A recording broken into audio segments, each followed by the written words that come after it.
Assalamualaikum warahmatullahi wabarakatuh. Selamat datang ke channel saya untuk segmen Satu Minggu Satu Istilah. Baiklah para penonton sekalian, pada hari ini saya akan berkongsi dengan anda semua satu lagi istilah, iaitu sabar. Sabar dari segi bahasa ialah bertahan ataupun menahan. Daripada bahasa Arabnya ialah dari 3 huruf, iaitu sad, ba, ra, sabar. Baik, dari segi istilahnya pula ialah kekuatan jiwa untuk menahan dari berakhlak buruk apabila muncul sesuatu. Menurut Kamus Dewan edisi 4, sabar ialah beta ataupun mampu menahan penderitaan, tidak terburu-buru dan tenang.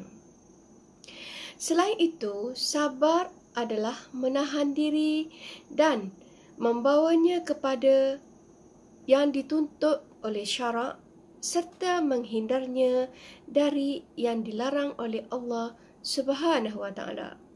Jadi, sabar ialah suatu kekuatan atau daya yang menghalangi seseorang untuk melakukan kejahatan.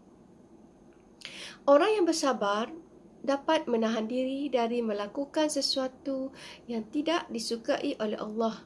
Dalam masa susah, orang yang sabar tidak mengeluh, tidak berfikiran negatif tentang Allah dan tidak putus asa untuk menyembah Allah Subhanahu wa taala. Dalam saat yang senang, sabar adalah bermaksud kita mampu menahan diri dari menggunakan segala nikmat Tuhan untuk membuat perkara-perkara yang dilarang olehnya. Sabar juga bermaksud untuk terus menyembah Allah dengan bersungguh-sungguh, sama seperti ketika susah, dan tidak membiarkan waktu senang membuatkan kita malas dan lalai untuk beribadat. Walau apapun ujian yang dilemparkan dalam hidup kita, jika kita mempunyai sifat sabar, kita akan terus tetap mematuhi dan menyembah Allah dan tidak akan melakukan perkara-perkara yang dilarang olehnya. Sifat sabar merupakan satu sifat yang cukup hebat penonton semua, sehingga Allah menyebut perkataan ini dalam Al-Quran sebanyak 90 kali. Sebagaimana firman Allah Subhanahu wa taala dalam surah Al-Baqarah ayat 153, A'udzubillahi minasyaitonirrajim. Bismillahirrahmanirrahim. Ya ayyuhallazina amanu ista'inu bis-sabri was-salah. Innallaha ma'as-sabirin. Yang bermaksud, wahai orang-orang yang beriman, mohonlah pertolongan kepada Allah dengan sabar dan salat. Sesungguhnya Allah bersama-sama dengan orang-orang yang sabar. Sidang penonton semua, sifat sabar merupakan sifat yang akan mendekatkan diri kita dengan Allah Subhanahu wa taala. Sabar juga boleh menjadi kekuatan bagi jiwa orang-orang mukmin. Ketahuilah bahawa sabar menjadi benteng supaya kita tidak membinasakan diri dengan dosa dan maksiat, serta tidak bergaduh sesama manusia dengan penuh perasaan amarah dan dikuasai dengan sifat baran atau cepat marah. Benar, Allah SWT memerintahkan kita supaya bersifat sabar. Kenapa? Kerana ada kemanisan yang akan dirasai apabila kita berada dekat dengan Allah yang Maha Penyayang. Kita patut jadikan sirah Rasulullah sallallahu alaihi wasallam sebagai teladan dalam bersabar. Kisah bagaimana baginda menghadapi episod-episod kematian orang-orang yang dikasihi, bermula dengan ibu, datuk, bapa saudara, isteri dan juga anak baginda. Rentetan peristiwa sedih ini banyak menguji Rasulullah sallallahu alaihi wasallam ketika itu. Begitu juga cuba kita renungkan kisah Bilal bin Rabah radhiyallahu anhu. Beliau pun pernah menghadapi ujian di mana menuntut sifat sabar yang tinggi. Biarpun beliau disiksa dengan siksaan yang amat berat, dijemur di tengah padang pasir yang panas terik, Diletakkan batu yang besar di atas dada beliau, namun semua itu dapat dilaluinya dengan tenang. Kerana apa, penonton semua?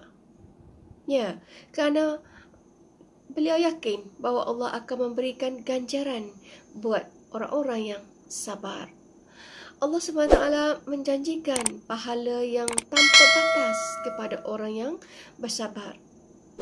Contohnya, apabila kita menunaikan solat, satu pahala akan diperolehi. Jika kita melakukan solat secara berjemaah pula, kita akan dilipat gandakan sebanyak 27 kali ganda. Andai kata kita membaca Al-Quran, satu huruf dapat 10 pahala, dan Allah boleh gandakan sehingga 700 kali ganda pahala. Namun, untuk pahala sabar, Allah tidak menyebutkan jumlah yang spesifik. Allah kata pahala bersabar adalah tanpa batas. Mungkin 100, mungkin 1000, mungkin 1,000,000. Kita semua tidak ketahui. Wallahu alam. Hanya Allah sahaja yang maha mengetahui. Sidang penonton sekalian, di sini juga saya ingin kongsikan jenis-jenis sabar. Sabar yang pertama ialah sabar dalam menuntut ketaatan kepada Allah Subhanahu Wa Taala. Ketaatan kepada Allah merupakan perkara yang wajib diikuti oleh semua manusia.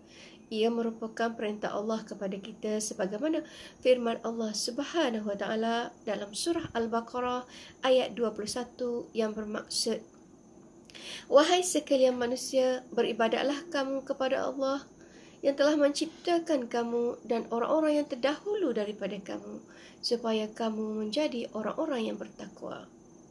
Sabar dalam mentaati Allah merupakan sabar yang penuh dengan dugaan. Ini kerana sudah menjadi tabiat manusia yang tidak suka dikongkong dengan mana-mana peraturan kehidupan. Manusia suka kepada kebebasan dan suka kepada benda-benda yang menghiburkan. Sabar dalam mentaati Allah lebih sempurna daripada sabar menjauhkan diri daripada perkara-perkara maksiat.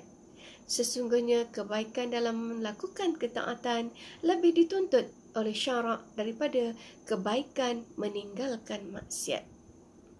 Sabar yang kedua ialah sabar dalam meninggalkan maksiat dan perkara-perkara haram. Sesungguhnya Allah menjadikan sesuatu ujian itu sebenarnya, penonton, adalah untuk menilai sejauh manakah keimanan kita kepada Allah, sejauh manakah ketaatan kita kepada Allah Subhanahu Wa Taala.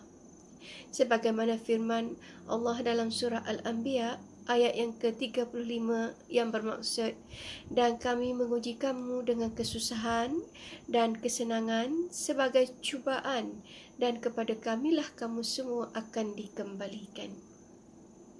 Sidang penonton semua, manusia memerlukan kesabaran dalam menjalani kehidupan yang sementara di dunia ini dan sabar daripada melayan nafsu yang membinasakan. Allah menjelaskan kepada kita bahawa setiap apa yang ada pada orang yang tidak beriman dan melakukan maksiat bukan bererti mereka mendapat nikmat, akan tetapi ia adalah satu bala yang mana ramai manusia tidak mengetahuinya, yang kita panggilkan dia sebagai istidraj. Untuk mengetahui apakah maksud istidraj, anda boleh ke channel saya dan boleh melihat video yang bertajuk istidraj. Sila ke channel saya. Baik, jenis sabar yang ketiga ialah sabar dalam sesuatu ujian dan ketentuan Allah yang menyakitkan. Tidak ada seseorang yang terlepas daripada kesakitan badan, kesakitan jiwa, kerugian harta benda dan kehilangan orang yang disayangi. Ujian ini datang tidak kira baik atau jahat, mukmin atau kafir, tetapi yang membezakan adalah bagaimana orang mukmin menghadapi setiap musibah itu dalam keredaan dan ketenangan, kerana mereka yakin ia adalah ujian Allah untuk menguji hamba-hambanya. Ia juga perlu dilihat sebagai satu tangga untuk meningkatkan keimanan kita kepada Allah sebenarnya, penonton semua. Sebagaimana firman Allah SWT dalam surah Al-Baqarah ayat 155 yang bermaksud, "Dan sesungguhnya akan kami berikan ujian kepadamu dengan sedikit ketakutan, kelaparan, kekurangan harta, jiwa dan buah-buahan. Dan berikanlah berita gembira kepada orang-orang yang sabar. Setiap ujian manusia itu berbeza di antara satu sama lain. Itu kita selalu lihat dalam kehidupan kita kan. Maka dengan kita bersabar dan yakin pada Allah, ia akan menjadikan seorang hamba itu akan lebih redha menangani setiap masalah yang dihadapi. Ramai yang menyangka bahawa sabar bererti kita merendahkan diri dan menyerah pada keadaan atau berhenti tanpa berusaha untuk mencari ikhtiar dan jalan keluar. Persepsi ini adalah tidak benar. Ini kerana sifat sabar yang sebenar ialah kita hadapi setiap ujian dan musibah dengan cara yang baik. Berikhtiar mencari jalan keluar juga dengan cara yang baik, di samping melakukan amalan soleh dan usaha yang terpuji. Ketahuilah, sesungguhnya sifat sabar dapat menjadi penyelamat keadaan. Jadi nasihat saya kepada para penonton semua supaya jangan cepat mudah naik marah dan cepat panas baran apabila menghadapi sesuatu musibah atau ujian. Banyakkan bersabar kerana sabar itu boleh memberi ruang kepada kita untuk berfikir dan bertindak sewajarnya. Sidang penonton sekalian, sekianlah dahulu perkongsian saya mengenai dengan sifat sabar. Semoga dapat memberi manfaat kepada kita semua insya-Allah dalam menjalani kehidupan kita seharian di muka bumi Allah ini. Akhir kalam, salam hormat daripada saya. Saya sudahi dengan wabillahi taufiq wal hidayah. Wassalamualaikum warahmatullahi wabarakatuh.